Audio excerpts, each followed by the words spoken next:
Nathalie, toi qui es proche de ton tonneau, Bah tu oui, voulais je suis nous au en tonneau parler, près de ça mon- roule pour toi avec le tonneau, hein? Oui, ça roule très bien. Je suis en tonneau près de mon tonneau et dès que j'ai dit à Jean-Seb que j'allais parler de barrique, il a voulu venir avec moi. Je sais pas pourquoi, mais On bon. se demande. D'accord.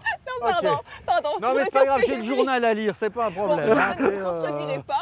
Pour obtenir un vin de qualité ou un spiritueux de qualité, eh bien, il faut travailler le contenant, il faut travailler le tonneau, il faut sélectionner les meilleures chênes, il faut faire vieillir les mérins jusqu'à bonne maturation et ça peut prendre plusieurs années. Eh bien, c'est ce savoir-faire que je vous emmène découvrir du côté de Merpin, dans une grande maison charentaise. Les douelles, le cintrage, le cerclage, le jointage, tout ça n'aura plus aucun secret pour vous. À Cognac et aux alentours, il existe une tradition qui perdure depuis des siècles. C'est bien évidemment le cognac. Et pour que ce précieux breuvage soit aussi bon, il faut du raisin de qualité, mais également des barriques de qualité. Et la confection de ces fûts, c'est tout un art. Un savoir-faire ancré dans la région, grâce notamment à cet atelier de tonnellerie situé à quelques kilomètres de Cognac, à Merpin. Et tout commence avec la matière première, le bois. Ce sont des chênes français et c'est ici qu'ils sont fendus dans le droit fil du bois, c'est-à-dire à la verticale. Cette méthode remonte à la nuit des temps et aujourd'hui elle est pratiquée avec des outils modernes.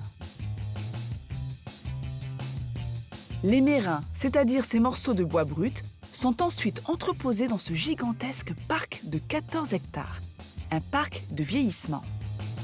Les mérins vont rester entre 2 et 5 ans sur nos parcs et vont, à travers cette période, contribuer à améliorer les qualités gustatives des vins et alcools qu'ils contiendront.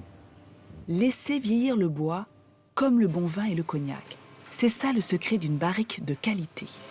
Autrement dit, le bois va jouer sur le goût de la boisson. Le bois, une fois vieilli, va commencer à être façonné. C'est ce que l'on appelle l'usinage.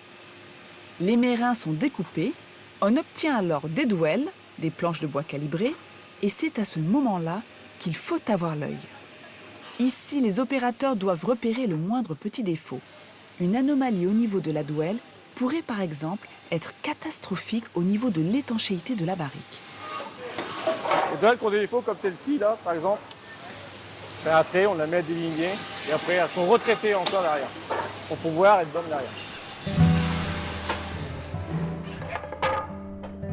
Maintenant, il s'agit de construire la coque du fût. Elle peut être fabriquée grâce à une machine, mais ici, dans cet atelier, Olivier le fait à la main. On appelle ça la mise en robe. Olivier a reçu le titre de meilleur ouvrier de France en 2007. Tous les jours, il fabrique des fûts d'exception.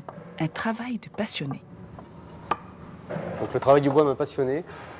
Et c'est aussi le fait de savoir que le produit que l'on fait va vivre, puisqu'il part dans tous les plus grands domaines de France et du monde. Donc c'est très passionnant de savoir que les plus grands vins vont se servir de ce produit. La barrique commence à prendre forme. Il faut maintenant qu'elle tienne. Et là, nous entrons dans un autre monde, le monde du feu. Place à ce qu'on appelle la chauffe. Tous les fûts sont chauffés afin de les assouplir et de leur donner la courbe nécessaire. C'est le travail du cintrage.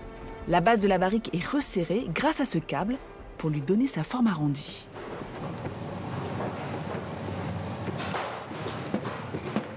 Une deuxième chauffe est alors nécessaire pour donner au bois toutes ses saveurs et c'est le rôle de Fabien.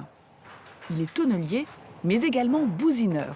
C'est-à-dire qu'une fois le bois chauffé, une seconde chauffe est nécessaire pour cuire l'intérieur de la barrique, la toaster en quelque sorte. Les arômes du bois de chêne sont alors révélés.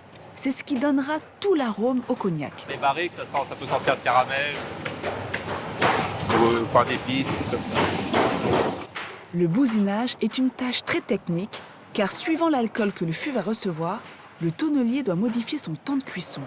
Et pour gérer tout ça, il faut vraiment être passionné. Le métier de tonnelier comprend également le métier de busineur et demande un savoir-faire un peu particulier pour gérer la flamme, pour gérer les temps. Je suis fière quand je fais sortir un joli fût.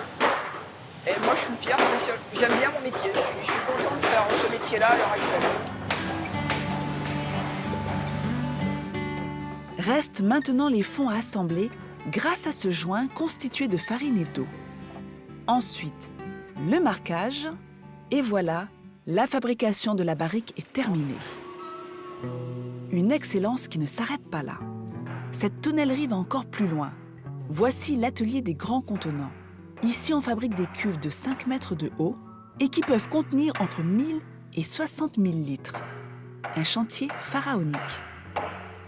Nous fabriquons ces cuves sur mesure. C'est assez atypique. C'est vraiment un atelier de haute couture, on pourrait dire. Un véritable atelier de haute couture où lorsque les petites mains travaillent, on a presque l'impression d'assister à une chorégraphie bien rodée.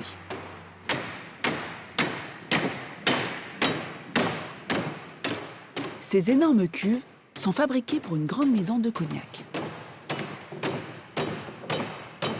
Une entreprise qui perpétue la tradition de la tonnellerie pour mettre encore et toujours en valeur l'or jaune de la région.